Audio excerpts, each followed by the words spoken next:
Back to maths tie hard. और आज के सेशन में हम बात करने वाले ये एडवांस के क्वेश्चन के ऊपर, जो कि बेसिकली एक 2016 का सवाल है और बहुत ही अच्छा सा सवाल है कंटिन्यूटी के ऊपर। तो चलो शुरू करते हैं। और भाई 2016 का सवाल है तो यहाँ पे तो मेंशन करना बनता ही है, बिकॉज यू ऑल नो कि 16 का पेपर भाई कैसा था। लेकिन ये बहुत आसान सवाल है भाई, मैं कॉन्फिडेंस बूस्ट कराने के लिए ये क्वेश्चन लेके आया हूँ। द क्वेश्चन सेज कि अच्छा देखो, एक फंक्शन दिया हुआ है, उसकी डोमेन और रेंज दी हुई है। एक जी भी एक फंक्शन है, उसकी डोमेन रेंज दी हुई है। अच्छा, एक एफ एक्स एक फंक्शन है और जी एक्स भी एक फंक्शन है, जहाँ तक दिख रहा है हमें। और ये तो डब्बा इंटीजर है और हमें ये कुछ वैल्यूज पूछ रही है, मतलब मल्टीपल करेक्ट है ये बेसिकली। तो चलो शुरू करते हैं। सबसे पहले क्या दिया है कि एफ एक्स जो है हमारा, f x is equal to डब्बा of x square minus three. अब एफ एक्स के बारे में जो बात कही गई है ना, वो देखो पूछ रहा है कि किस किस पॉइंट पे डिसकंटिन्यूअस है। तुम ऑप्शन को देख रहे हो, ऑप्शन ए और ऑप्शन बी को। तो हमें बस डिसकंटिन्यूटी चेक करनी है।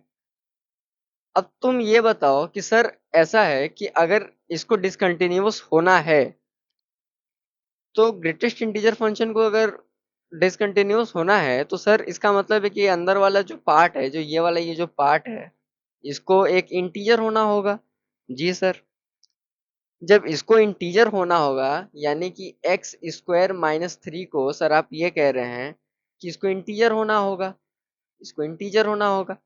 यहाँ तो सही है। तो सर इसका मतलब है कि यहाँ पे x इक्वल टू वन हो सकता है, रूट टू हो सकता है, रूट ऑफ थ्री हो सकता है, एंड टू हो सकता है। यही होगा ना, यही होगा ना। तुम देख लो ना इसकी डोमेन, इसकी डोमेन देखो क्या दी हुई है, माइनस वन बाई टू से टू दी हुई है। यही दी हुई है ना, यही दी हुई है। तो तुम्हें इसकी पॉइंट ऑफ डिसकंटिन्यूटी तो मिल गई कि इसकी तो चार पॉइंट ऑफ डिसकंटिन्यूटी होगी, क्योंकि तुम्हें पता है अंदर वाला पार्ट एक इंटीजर बनना चाहिए। तो कौन सा ऑप्शन इसमें सही है? इसमें ऑप्शन नंबर बी सही है। ठीक है, ये वाला ऑप्शन सही है। अब आ जाओ जी पे आ जाते हैं। तो सबसे पहले जी फंक्शन को लिख लेते हैं एक बार। जी क्या लिखा हुआ है? द फंक्शन जी एक्स को कुछ वो इस तरह से लिखा है ना, बड़ा मेसी सा लिखा है वो, मॉड ऑफ एफ एक्स। अच्छा, देखो सुंदरता वो बनाया बहुत है, क्वेश्चन में है कुछ खास नहीं। Plus mod of four x minus seven है, एफ एक्स है। ठीक है, ओके। एक काम करो ना भाई, कि इसको तुम पहले छोटा कर। जी ऑफ एक्स है ना, इसको एक काम करो कि सर इसको एफ एक्स को कॉमन ले लेते हैं और यहाँ मॉड एक्स कर लेते हैं, और प्लस कर लेंगे तो mod of four x minus seven कर लेंगे। यहाँ तक तो ठीक है। जी सर, यहाँ तक तो ठीक है। अब एक बात बताओ, अब एक बात तो मेरी बताओ यहाँ पे, कि सर ये तो एक नॉन डिफरेंशिएबल फंक्शन है। ठीक है, ये तो एक नॉट डिफरेंशिएबल फंक्शन है, नॉट डिफरेंशिएबल फंक्शन है। कब कब? At x equal to one, two and root three. देखो मैंने यहाँ निकाला था। टू को इसलिए कंसिडर नहीं कर रहे हैं क्योंकि वो एक बाउंड्री पॉइंट है, वो एक बाउंड्री पॉइंट। ठीक है, समझ में आया? अब इसमें देखो एक तड़का मॉड एक्स का भी है, एक तड़का मॉड एक्स का भी है, ये देखो। तो मेरे भाई मॉड एक्स का ग्राफ देखो कुछ इस तरह से होता है। अगर मॉड एक्स अगर आप ग्राफ बना देंगे तो थोड़ा समझ में आ जाएगा। ठीक है, मैं बना दे रहा हूँ। ये देखो मॉड एक्स का ग्राफ कुछ इस तरह से होता है। मॉड एक्स का ग्राफ ना वो वी होता है। ठीक है, मॉड एक्स का ग्राफ अगर तुम देखोगे तो वो सिंपल होता है यार, वो उसमें बहुत ज्यादा कुछ रॉकेट साइंस होता नहीं, इस तरह का ग्राफ होता है वो तुम्हारा।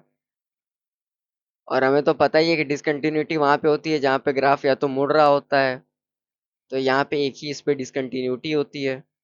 तो मॉड एक्स की डिसकंटिन्यूटी कहाँ होती है? इसकी डिसकंटिन्यूटी होगी, मॉड एक्स की जो डिसकंटिन्यूटी होती है वो at x equal to zero होती है।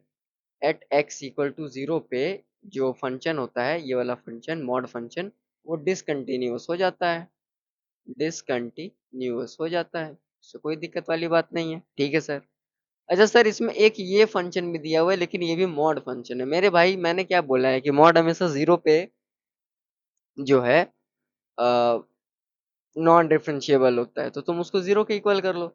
तो सर आपने ये बात बोला है, तो फोर एक्स माइनस सेवन को हमने जीरो के इक्वल किया, तो हमें एक्स यहाँ से सेवन बाई फोर निकल के आ गया। ठीक है, एक्स यहाँ से हमें सेवन बाई फोर निकल के आ गया। सर एक बात और, कि क्या इसका आंसर ये होगा। अगर तुमने थोड़ा सा भी यहाँ पे अगर दिमाग नहीं लगाया मेरे भाई, 1 2 3 4 और ये 5 और तुम सीधा गए यहाँ पे और यहाँ पे तुम टिक मारे, मैं ये बोल रहा हूँ कि तुम्हें निगेटिव मार्किंग मिलेगा पेपर में। ठीक है, तुम्हें निगेटिव मार्किंग मिलेगा। ये क्वेश्चन है बहुत इजी। अब मैं तुम्हें बता रहा हूँ यहाँ पे कैच क्या था। एक बात बताओ, एक बात बताओ, यहाँ पे इसकी डोमेन को थोड़ा तुम ध्यान से देखो। डोमेन तो सेम है ना भैया, कुछ अंतर ही नहीं दिख रहा है। सर हमें तो कुछ अंतर ही नहीं दिख रहा है, आप बताओ इसमें क्या गड़बड़ी है। 5 आंसर है, सीधा टिक मारो। नहीं भाई, ऐसा नहीं कर सकते हैं, ऐसा नहीं कर सकते हैं।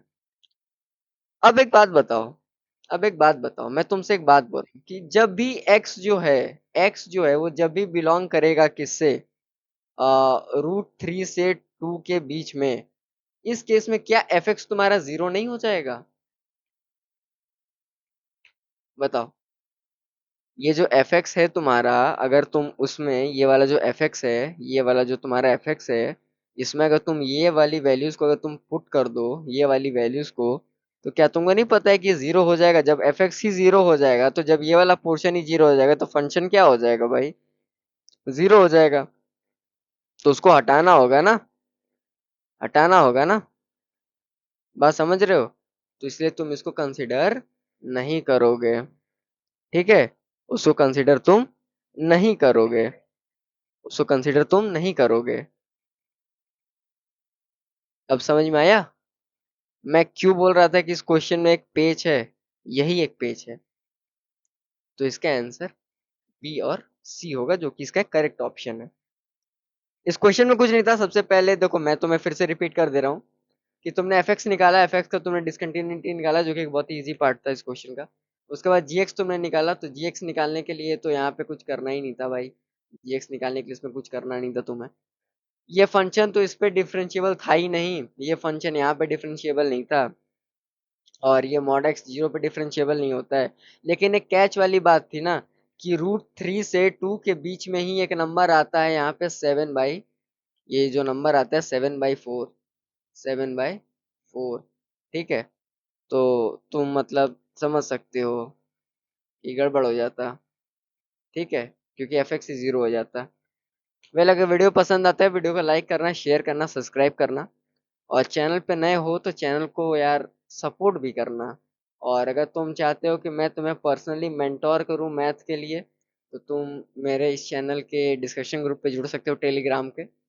जेई एडवांस लेवल के क्वेश्चन अपन कराते हैं सॉल्व इजी तरह से, brain twisting question smart technique के साथ, ब्यूटीफुल लॉजिक के साथ करना है तो मैथ्स टाई हार्ड के साथ बने रहना होगा। Till then keep learning and keep exploring.